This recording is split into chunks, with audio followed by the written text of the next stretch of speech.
The U.S. flag flies in front of the Capitol Dome at the U.S. Capitol in Washington. REUTERSJoshua Roberts Newly hired federal employees would have to serve a 2-year probationary period, double the current standard, before attaining civil service job protections, under a bill ready for a House vote Thursday. The measure represents the latest step in what is amounting to a piecemeal civil service reform being advanced by Republicans in Congress focusing on employee performance and accountability, with what opponents consider to be the erosion of due process rights. The probationary period can be a powerful tool for federal managers to ensure qualified individuals are being appointed to federal service. However, 1 year is not sufficient for employees to demonstrate, and for supervisors to observe and assess, all critical aspects of increasingly complex federal positions, Republicans on the Oversight and Government Reform Committee said in a report on the bill. The probationary period is effectively the last step in the federal hiring process even though the employee already is on board. During that time, an agency can remove employees with only a written notice of why it considers their performance or conduct to be inadequate. They have only limited appeal rights except to assert that the firing was discriminatory or otherwise illegal.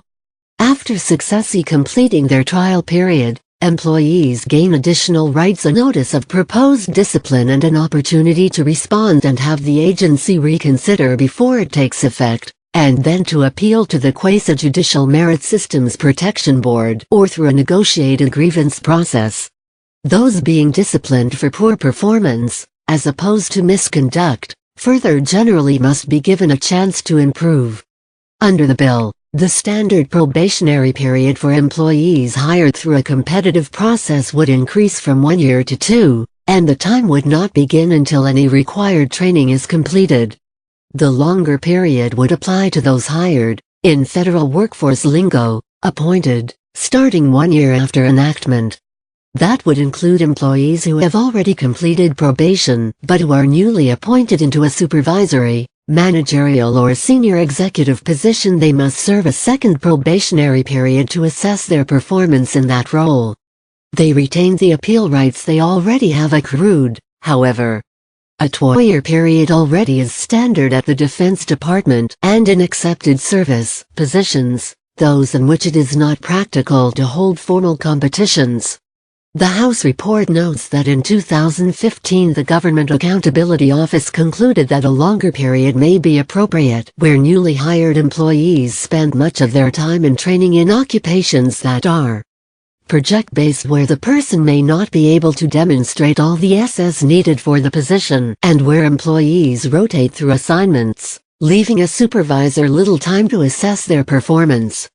The JA report added that most dismissals of federal employees, about 10,000, are fired each year from a workforce of about 2.1 million exclusive of intelligence agencies and the self-funding U.S. Postal Service, occur during the probationary period. The firing total does not include employees who voluntarily left rather than have a firing on their records, which JA suggested may be more common than firing.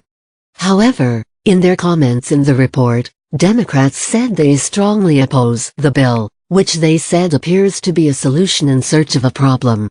During the probationary period, federal employees are essentially at-will employees.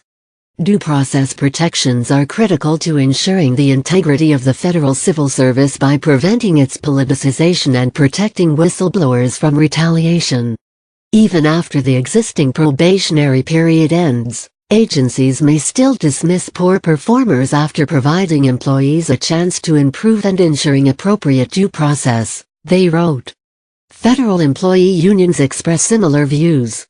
National Treasury Employees Union President Tony Reardon said in an emailed statement that the changes could translate into 3-year, 4-year or indefinite probation for some employees who have recurring, periodic, and on-the-job training.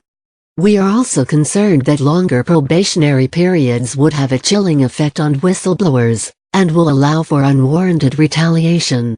The American Federation of Government Employees similarly told the committee before its vote off 2. That candidates for federal jobs are put through an extensive selection process prior to being hired, and 1 year is sufficient for a competent manager to determine if a new employee has the ability to accomplish the duties for which he or she was hired.